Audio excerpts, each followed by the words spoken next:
안녕하세요. 콜로라도 타임즈 팀입니다. 네, 안녕하세요. 오늘 저희 신문 9월 18일자 최신호에서 여러분이 꼭 아셔야 할 핵심 정보들, 또 흥미로운 이야기들만 쏙쏙 뽑아서 전해드리겠습니다. 네, 이번 1189호가 내용이 정말 알찹니다. 뭐랄까, 중요한 정책 변화도 있고요. 또 지역사회 소식, 기술 동향, 그리고 우리 생활과 밀접한 정보들까지 다양하거든요. 저희가 그 의미와 배경을 좀 더 깊이 있게 짚어드릴게요. 네, 그럼 바로 시작해볼까요? 가장 먼저 주목해야 할 소식 바로 미국 시민권 시험 변경입니다. 이게 10월 18일부터 시행된다고 하죠. 맞습니다. 근데 이게 단순히 그냥 어려워지는 것 이상인 것 같아요. 아, 그래요? 어떤 점에서요? 핵심은요. 그 2020년에 트럼프 행정부 때 도입됐다가 잠시 폐지됐던 버전이 다시 돌아온다는 점입니다. 아, 그때 그 시험이요? 네. 문항수가 10개에서 20개로 늘어나고요. 합격 기준도 6개 정답에서 12개 정답으로 꽤 높아집니다. 와, 12개요. 네. 그리고 문제은행 자체도 100개에서 128개로 확대되고요. 그러니까 전반적으로 시험의 난이도가 확실히 올라가는 거죠. 이거 갑자기 왜 이렇게 바뀌는 건가요? 배경이 궁금한데요. 일단 표면적인 이유는 트럼프 대통령의 행정명령 141615 때문이라고 해요. 그 외국 테러리스트로부터 미국 보호라는 명령인데 네. 이걸 근거로 통합된 미국적 정체성을 증진하기 위해서다. 뭐 이렇게 설명합니다. 미 이민국 USCIS에서는 이 2020년 버전 시험이 미국 역사나 정부 원리에 대한 이해를 더 포괄적으로 평가한다고 보고 있는 거고요. 좀 더 포괄적인 평가라. 네. 하지만 뭐 시기적으로 보면 현재 행정부의 좀 강화된 이민 정책 기조를 반영하는 조치다. 이렇게 해석될 여지도 충분히 있죠. 그렇군요. 그럼 당장 시민권 준비하시는 분들은 좀 혼란스러우실 수도 있겠어요. 누가 새 시험을 보게 되는 거죠? 네, 그게 중요하죠. 10월 18일 이후에 시민권 신청서 N400을 제출하는 분들부터 새 시험, 정확히는 이제 2025년 버전이라고 불릴 텐데요. 그 시험이 적용됩니다. 그럼 10월 17일까지 내는 분들은요? 그분들은 기존의 2008년 버전 시험을 보게 되고요. 근데 예외는 있습니다. 65세 이상이고 영주권자로 20년 이상 거주하신 분들. 아, 그분들 특례 조항 있었죠. 네, 그 10문제 중에 6개만 맞추면 되는 기준은 그대로 유지됩니다. 하지만 이분들도 신청 시점에 따라서는 사용하는 문제 은행은 달라질 수 있으니까 이건 꼭 유의하셔야 해요. 그렇군요. 시험 방식 자체도 좀 효율적으로 바뀐다고 들었어요? 네, 맞아요. 12개를 딱 맞추거나 아니면 9개를 틀리면 그냥 바로 시험이 끝납니다. 오, 20문제를 다 풀지 않아도요? 네, 합격이든 불합격이든 조건이 충족되면 시험이 그냥 즉시 종료되는 거죠. 아무래도 시험 시간을 좀 단축하려는 의도 같습니다. 효율적이긴 하네요. USCIS에서는 이제 새로운 학습 자료를 제공할 예정이고요. 당분간은 2008년 자료도 같이 제공한다고 하니까 준비하시는 분들은 USCIS 웹사이트 공지를 정말 꼼꼼하게 확인하셔야겠습니다. 네, 결국 시민권 취득 문턱이 높아진 셈이니 철저한 대비가 필요하겠네요. 그렇죠. 자, 이제 덴버 지역 소식으로 넘어가 볼게요. 와, 이거 정말 많은 분들이 기다리셨을 것 같은데요. 16번가 무료 셔틀, 드디어 전 구간 운행을 재개한다고요. 네, 드디어 10월 5일부터입니다. 거의 2년간 대규모 재건축 공사를 했잖아요. 네, 길었죠. 공사 마치고 이름도 프리몰라이드에서 프리라이드로 새롭게 바꿨습니다. 오, 이름도 바뀌었네요. 네, 덴버 유니언 스테이션하고 시빅센터 스테이션 사이 그 약 2km 구간을 다시 오가게 되는 거죠. 이게 총 1억 7,550만 달러가 투입된 프로젝트의 결실입니다. 와, 금액이 엄청나네요. 5분 간격 운행에 종점간 15분 정도 걸리면 다운타운 이동이 훨씬 편리해지겠어요. RTD 다른 노선 환승도 쉽고요. 맞습니다. 특히 유니언 스테이션에서 공항 가는 A라인 있잖아요. 네, 중요하죠. 그거 포함해서 주요 버스나 철도 노선하고 연계되니까 접근성이 정말 크게 향상될 겁니다. 아무래도 팬데믹이랑 공사 때문에 좀 위축됐던 다운타운 상권 활성화에도 꽤 기여할 걸로 기대되고요. 정말 반가운 소식이네요. 그리고 덴버시의 또 다른 정책 변화 소식도 있어요. 음식물 쓰레기 퇴비화 의무화. 이게 2026년 9월 시행 예정이죠. 네, 맞아요. 2022년에 주민투표로 통과됐던 폐기물 제로 법안의 후속 조치인데요. 아파트나 식당, 상업 건물 같은 곳들이 대상입니다. 그럼 이 시설들이 직접 처리해야 하는 건가요? 네, 자체적으로 재활용이랑 퇴비화 서비스를 마련해야 하고 비용도 해당 시설이 부담해야 합니다. 건설이나 철거 현장도 재활용 자재 분리수거가 의무화되고요. 아, 근데 소규모 사업체에 대한 면제안은 부결됐다고 하던데 그럼 비용 부담이 좀 클 수도 있겠는데요? 네, 그런 우려가 있죠. 그래서 시에서는 일단 교육이나 지원 중심으로 접근하고 재정적 부담이 너무 과도하다 싶으면 개별적으로 면제 신청을 할 수 있도록 할 방침이라고 합니다. 아하, 그렇군요. 환경보호라는 큰 목표하고 또 소상공인들 부담 사이에서 어떻게 균형을 맞춰갈지가 좀 관건이겠네요. 참 단독주택은 이미 시에서 관련 서비스를 제공하고 있습니다. 네, 참고해야겠네요. 자, 이제 우리 한인 커뮤니티 소식들 좀 살펴볼까요? 교육 관련 소식들이 좀 눈에 띄네요. 재미한국학교 콜로라도 지역협의회 교사연수회가 성공적으로 열렸다고요. 네, 지난 9월 13일에 세문한국학교에서 열렸는데요. 교사분들이 모여서 창의적인 교수법이나 자료 같은 걸 공유하는 아주 유익한 시간이었다고 합니다. 특히 콜로라도 통합한국학교 김문경 교사님의 발표가 주목받았다고 해요. 오, 어떤 내용이었는데요? 교육을 위한 창의적 체험 활동이라는 주제였는데요. 예를 들어 명절이나 국경일 같은 계기를 활용해서 그냥 지식만 전달하는 게 아니라 직접 체험하는 활동을 강조하신 거죠. 아, 체험 활동이요. 구체적으로 어떤? 뭐 클레이로 송편을 만든다거나 김밥이나 빵으로 태극기 모양을 만든다거나 이런 활동들을 통해서 아이들이 한국 문화나 역사를 좀 더 재미있고 자연스럽게 접하도록 하자는 거예요. 와, 재밌겠네요. 아이들이 좋아하겠어요. 그렇죠. 이게 요즘 한국 학교 교육이 어떻게 좀 진화하고 있는지를 보여주는 좋은 예 같아요. 단신 암기식 교육에서 벗어나서 우리 문화적 정체성을 즐겁게 내재화하는 방식으로 나아가는 거죠. 네, 좋은 방향인 것 같습니다. 그리고 같은 날 콜로라도 통합한국학교에서는 가을 운동회도 열렸다고요? 네, 맞아요. 팬데믹 이후에 이런 대면 행사가 더 소중하게 느껴지잖아요. 그렇죠. 학생들 유대감 강화하고 또 공동체 의식 함양을 목표로 안전하게 학생들만의 축제로 진행했다고 합니다. 뭐 릴레이나 2인 삼각 같은 고전적인 종목도 하고 또 대형 윷놀이 같은 전통 놀이까지 다양한 연령대가 다 같이 즐길 수 있게 구성했더라고요. 사진 보니까 중고등부 학생들이 비빔밥 만들어 먹고 성인반 학생들이 윷놀이 시범도 보이고 세대 간 교류 모습도 참 보기 좋던데요. 맞아요. KAOC K-팝 동아리 뮤직비디오 상영회도 있었다고 하니 정말 다채로운 행사였던 것 같습니다. 네, 그리고 해피 유치원 아이들은 농장 견학을 다녀왔군요. 밀러팜, 내 가족들이랑 같이 가서 감자, 옥수수, 당근 이런 거 직접 수학 체험을 했대요.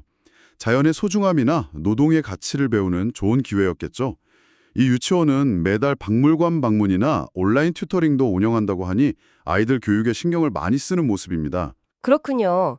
자, 체육계 소식도 있습니다. 콜로라도 체육회가 임시총회를 열고 앞으로 활동 계획을 논의했다고요? 네, 지난 미주체전 경험을 바탕으로 앞으로는 지역 동호회 활성화하고 또 체육 저변 확대에 좀 더 중점을 둘 계획이라고 합니다. 오는 12월 7일에는 콜로라도 체육인의 밤 행사도 잠정적으로 확정했고요. 재미대한 체육회장상 시상도 예정되어 있다고 해요. 오, 체육인의 밤. 네, 구체적으로는 종목별 리그 운영이나 청소년 프로그램 강화, 또 여성분들이나 시니어분들 참여 확대 같은 목표들을 세웠습니다. 활동이 더 활발해지겠무려. 앞으로 예정된 한인사회 행사들도 정말 많아요. 쭉 보니까. 네, 정말 많죠?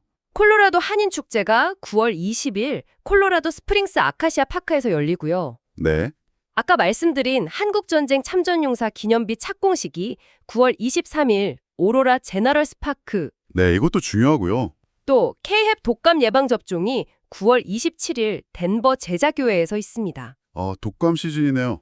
그리고 10월에는 덴버 산의회교회 전도 집회 및 연합 찬양 집회 15도 있고요. 특히 이거 콜로라도 순회 영사 10월 24일 오로라, 25일 콜로라도 스프링스. 이거는 사전 예약이 필수라는 점 여러분 꼭 기억하셔야겠습니다. 네, 순회 영사는 정말 미리 예약 안 하면 이용하기 어렵죠. 자, 이제 시야를 좀 넓혀서 비즈니스와 기술 동향으로 가볼까요? 구글의 자율주행 자회사 웨이모가 덴버에 진출한다는 소식이 있네요. 와, 드디어 덴버에서도 자유주의 타볼 수 있게 되는 건가요? 주지사나 시장도 환영하고 있다니 기대가 큰데요. 웨이모 측에서는 인간 운전자보다 5배 안전하다 이런 데이터를 내세우면서 안전성을 엄청 강조하고 있습니다. 콜로라도의 그 겨울 날씨 있잖아요. 눈 오고 이런 거. 네, 걱정되죠. 거기에 대한 대비도 다 마쳤다고 자신하고 있고요. 지금은 지도 데이터 구축하고 테스트 주행하는 단계고 2026년 초에 대중 서비스를 목표로 하고 있습니다. 초기에는 안전운전자가 같이 탈 예정이고요. 2026년 초. 생각보다 빠르네요. 근데 마침 구글 관련 소식이 하나 더 있어요.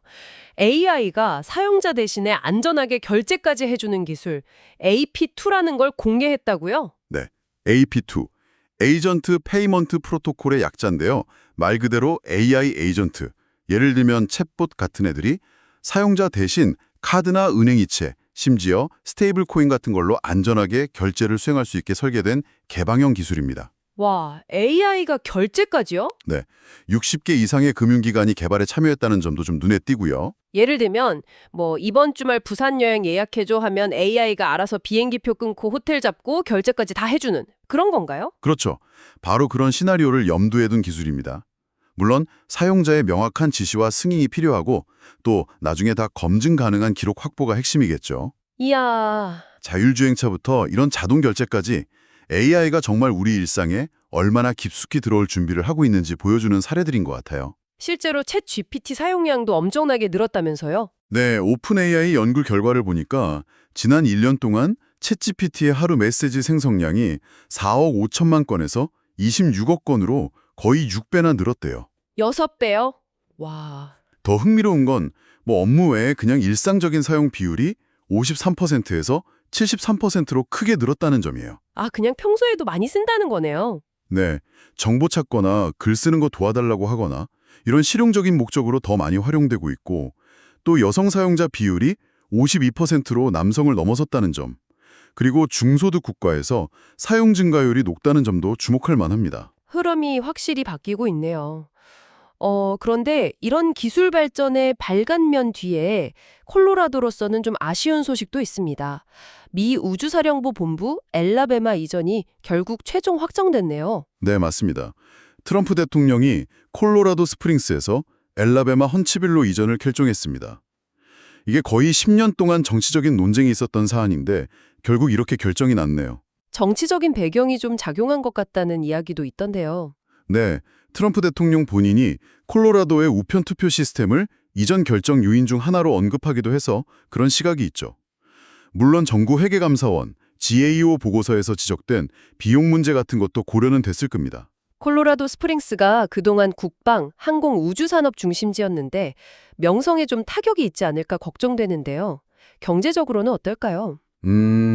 전문가들은 단기적인 경제적 타격은 좀 제한적일 거라고 보고는 있어요.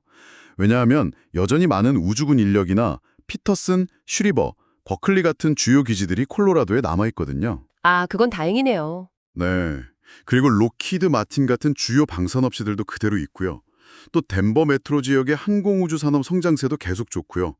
하지만 뭐랄까, 도시의 위상이나 장기적인 발전에는 아무래도 영향이 있을 거라는 우려의 목소리도 나옵니다. 그렇죠.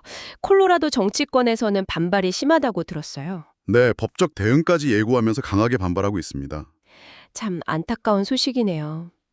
자, 다음은 우리 지역 사회의 안전과 관련된 이슈들을 좀 살펴보겠습니다. 청소년들 베이핑 문제, 이게 전염병 수준으로 심각하다는 지적이 있네요. 네, 이게 전국적인 문제긴 한데 콜로라도 학교들도 예외는 아닙니다. 그냥 호기심 많은 학생들뿐만 아니라 우등생이나 운동선수까지도 확산되고 있고요. 특히 요즘 나오는 제품들은 니코틴 함량이 워낙 높아서 중독 위험이 아주 큽니다. 학교에서는 어떻게 대응하고 있나요? 일부 학교에서는 화장실 같은 곳에 첨단 감지기 같은 걸 설치하면서 단속을 강화하고는 있는데 사실 이게 근본적인 해결책은 되게 어렵다는 지적이 많죠. 그렇죠. 그냥 잡는다고 해결될 문제는 아니니까요. 맞아요. 처벌보다는 교육이나 상담, 또 필요하다면 의료적인 지원까지 포함하는 좀 더 포괄적인 접근이 필요하다는 목소리가 높습니다. 청소년 건강 문제로 접근해서 중독된 학생들을 돕고 또 예방 교육을 강화하는 게 중요하겠죠. 네, 꼭 필요한 접근인 것 같습니다. 정말 안타까운 소식도 이어지네요. 에버그린 고등학교 총격 사건. 그 가해 학생을 FBI가 사전에 인지하고 있었다는 사실이 드러났어요. 네, 정말 충격적인데요. 총격이 발생하기 2달 전에 반명예 훼손연맹, ADL이라고 하죠. 거기서 신고가 들어와서 가해 학생의 극단주의 온라인 활동을 FBI가 파악하고 조사를 시작했었다고 합니다. 그런데 왜 막지 못했을까요? 결국 신원을 특정하지 못했다고 해요. 이 가해 학생이 온라인에서 백인 우월주의나 반유대주의 컨텐츠를 공유하고 총기 사진 올리고 이런 위험 신호를 계속 보냈었는데 참 시스템의 허점을 보여주는 비극적인 사건이죠. 정말 마음이 아프네요. 또 다른 총격 사건도 있었어요. 센테니얼 월마트에서 사망자가 발생했다고요. 여기 한인분들도 많이 가시는 곳인데. 네, 9월 14일에 발생한 사건입니다. 흉기, 그러니까 칼하고 마체테를 가지고 있던 절도 용의자가 경찰에게 위협적으로 다가오니까 경찰이 테이저건을 쐈는데 효과가 없어서 결국 총격을 가했고 용의자가 사망했습니다. 아, 현재 18사법구역 중대사건 대응팀 CIRT에서 조사를 진행 중이라고 합니다. 아무래도 지역사회에 불안감을 주는 사건이죠? 네, 그렇습니다. 잠시 좀 숨을 고르는 차원에서 다행인 소식도 하나 있네요. 코스트코 커클랜드 프로세코 와인 리콜 소식이 있었는데 다행히 콜로라도는 해당이 안 된다고요. 네, 맞습니다. 병이 깨질 위험 때문에 일부 제품이 리콜됐는데 콜로라도 판매부는 대상에서 제외됐습니다. 다만 혹시 중서부나 동부 지역 여행 가셨다가 사오셨을 수도 있으니 그런 분들은 한번 확인해 보시는 게 안전하겠습니다. 네, 다행입니다. 그리고 로열 캐리비언 크루즈가 IT 기항을 중단한다는 소식도 있네요. 이것도 안전 문제 때문이죠. 그렇습니다. IT 치안이 워낙 불안하고 특히 납치 위험이 커지면서 2026년 4월까지 라바디앙고 방문을 중단하기로 결정했습니다. 미 국무부에서도 여행금지 공고를 내렸고요. 요즘 크루즈 산업이 호황인데도 안전 문제 때문에 인기 있는 기항지를 포기하는 좀 이례적인 결정이죠. 그렇군요. IT 상황이 빨리 안정됐으면 좋겠네요. 자, 이 외에도 이번 호 신문에는 여러 단신이나 칼럼들이 실렸습니다. 간단하게 좀 짚어볼까요? 네. 8월 미국 소매 판매가 예상보다 증가했다는 소식도 있었고요. 또 미 연준이 금리를 0.25%포인트 내리긴 했는데 시장 기대에는 좀 못 미쳤다는 분석 기사도 있었습니다. 정치 관련해서는 미국 주요 언론사들의 정치 성향을 소개하면서 좀 균형 잡힌 뉴스 소비를 하자 이런 조언을 하는 기사도 있었고요. 네, 흥미로웠어요. 그리고 과거 영부인들의 사치 사례를 들면서 최근 한국의 정치적 논란과 연결지어서 권력자의 행태가 국민에게 미치는 영향에 대해 생각해보게 하는 칼럼도 눈길을 끌었습니다. 그 칼럼 저도 봤습니다. 그 외에 베트남이 중국인 관광객 유치 1위로 올라섰다는 소식, 또 오스트리아의 80대 수녀님들이 SNS 스타가 된 재미있는 이야기도 있었고요. 네, 맞아요. 그리고 영화계의 정말 큰 별이죠. 로버트 레드퍼드가 별세했다는 안타까운 소식도 있었습니다. 네, 또 이성환 목사님의 요양원 사역 경험을 담은 칼럼, 그리고 구본성 재정 전문가가 은퇴 준비할 때 흔히 저지르는 실수나 건강저축계좌, HSA 활용법 같은 실질적인 조언을 담은 칼럼도 유익했습니다. 그렇죠. 물론 저희 신문의 중요한 정보원인 지역 한인 비즈니스 광고들도 빼놓을 수 없고요. 네, 정말 다양한 소식들을 빠르게 훑어봤네요. 시민권 시험 변경처럼 우리에게 직접적인 영향을 주는 소식부터 시작해서 기술 발전, 또 우리 지역사회의 크고 작은 움직임까지 정말 우리 삶과 다 연결된 이야기들이 많았습니다. 맞아요. 저희 콜로라도 타임즈는 앞으로도 계속해서 여러분께 꼭 필요한 정보, 그리고 좀 더 깊이 있는 시각을 제공하기 위해 노력하겠습니다. 네. 자, 오늘 저희가 다룬 여러 변화들을 들으시면서 마지막으로 여러분께 이런 질문을 한번 던져보고 싶습니다. 네. 이렇게 빠르게 변하는 기술, 정책, 사회 환경 속에서 여러분 스스로 나는 아직 이것에 대해서는 잘 모른다 또는 좀 준비가 덜 된 것 같다고 느끼는 분야는 무엇인가요? 생각해 볼 만한 질문이네요. 그리고 만약 그런 분야가 있다면 그 분야에 대해 더 알아보기 위해서 이번 주에 시도해 볼 수 있는 아주 작은 행동은 무엇일까요? 여러분의 꾸준한 관심과 성장을 저희 콜로라도 타임즈가 항상 응원하겠습니다. 지금까지 콜로라도 타임즈 팀이었습니다. 감사합니다. 감사합니다.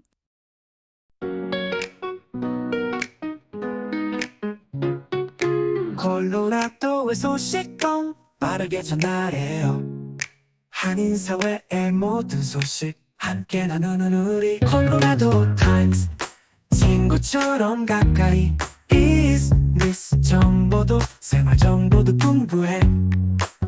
필요한 모든 소식 믿음과 성실함으로 유용할 정보 제공, 여러분의 언론 콜로라도 타임스, 여러분 곁에 항상 함께하는 한인 언론 믿음 줄게요. 여러분